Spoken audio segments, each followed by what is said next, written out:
जो हरि का नाम लेगा हरि उसे बचाने कलयुग में भी स्वयं प्रकट होंगे। इसी कड़ी में हम लेकर आए हैं कलयुग की कुछ ऐसी घटनाएं जिन्होंने धर्म में हिंदुओं की आस्था को और प्रबल किया है। ये कथा हमारे देश के साक्षी गोपाल नामक एक मंदिर से जुड़ी हुई है। कथा के अनुसार एक बार दो ब्राह्मण वृंदावन की यात्रा पर निकले। उनमें से एक वृद्ध था और दूसरा जवान था। मार्ग लंबा और कठिन था, जिस वजह से उन दोनों यात्रियों को दौरान कई कष्टों का सामना करना पड़ा। उस समय आज की तरह रेलगाड़ियों और बसों की सुविधा उपलब्ध नहीं थी। यात्रा के दौरान युवा ब्राह्मण ने वृद्ध व्यक्ति की खूब मदद की, जिसकी वजह से वृंदावन पहुंचकर उस वृद्ध ब्राह्मण ने कृतज्ञता जताते हुए कहा, हे युवक, तुमने मेरी खूब सेवा की है। मैं तुम्हारा अत्यंत कृतज्ञ हूँ। इस सेवा के बदले मैं तुम्हें पुरस्कार देना चाहता हूँ।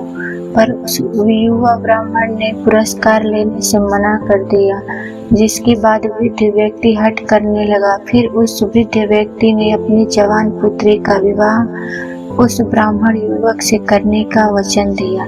ब्राह्मण युवक ने को समझाया कि ऐसा नहीं हो सकता, क्योंकि आप बहुत अमीर हैं और मैं तो बहुत गरीब ब्राह्मण हूँ। फिर भी वृद्ध व्यक्ति अपनी हट पर अड़ा रहा और फिर कुछ दिन तक वृंदावन में रहने के बाद दोनों घर लौट आए। वृद्ध व्यक्ति ने अपनी बेटी का विवाह ब्राह्मण युवक से। वृद्ध व्यक्ति ने सारी बातें घर पर आकर बताई कि उसने अपनी बेटी का विवाह एक ब्राह्मण से तय कर दिया है, पर पत्नी को ये सब मंजूर नहीं था। उस वृद्ध पुरुष की पत्नी ने कहा, अगर आप मेरी पुत्री का विवाह उस युवक से करेंगे तो मैं आत्महत्या कर लूंगी। कुछ समय व्यतीत होने के बाद ब्राह्मण युवक को चिंता होने लगी कि वृद्ध अपने वचन को पूरा करेगा या नहीं। फिर ब्राह्मण युवक से रहा न गया तो उसने वृद्ध ब्राह्मण के पास जाकर उसको अपना वचन याद करवाया, और वृद्ध पुरुष मौन रहा और उसे डर था कि वो अपने से इससे करवाता है तो उसकी पत्नी की जान दे देगी। वृद्ध पुरुष ने कोई उत्तर नहीं दिया। तब ब्राह्मण युवक ने उस वचन याद वृद्ध ब्राह्मण के बेटे ने उस ब्राह्मण को ये कहकर घर से निकाल दिया कि तुम झूठ बोल रहे हो, तुम मेरे पिता को लूटने के लिए आए हो। फिर ब्राह्मण युवक ने कहा कि ये सारे वचन तुम्हारे पिताजी ने शिवगृह के सामने दिए। वृद्ध व्यक्ति का ज्येष्ठ पुत्र जो भगवान को नहीं मानता था, युवक को कहने लगा कि अगर तुम कहते हो कि भगवान इस बात के साक्षी नहीं है तो यही सही। अगर भगवान प्रकट होकर ये साक्ष्य दे दे मेरे पिता ने वचन दिया है तो तुम मेरी बहन के साथ विवाह कर सकते हो। तब युवक ने कहा, हाँ, मैं भगवान श्री कृष्ण से कहूँगा कि वो साक्षी के रूप में आए।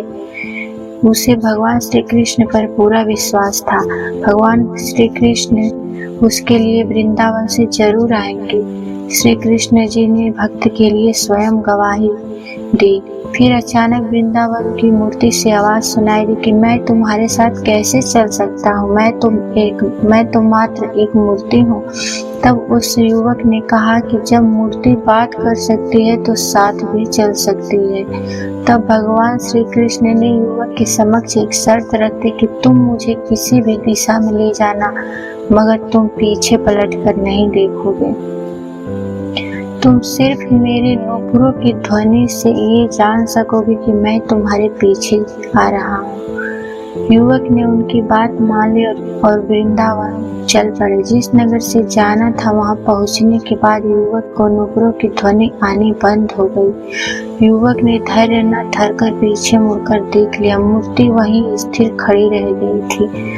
अब मूर्ति आगे नहीं चल सकती थी, क्योंकि युवक ने पीछे मुड़कर देख लिया था।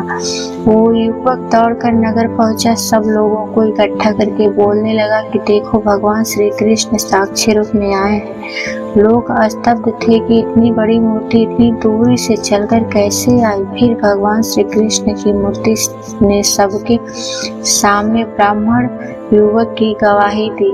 उसके बाद वृद्ध ब्राह्मण की पुत्री के साथ विवाह संपन्न हुआ।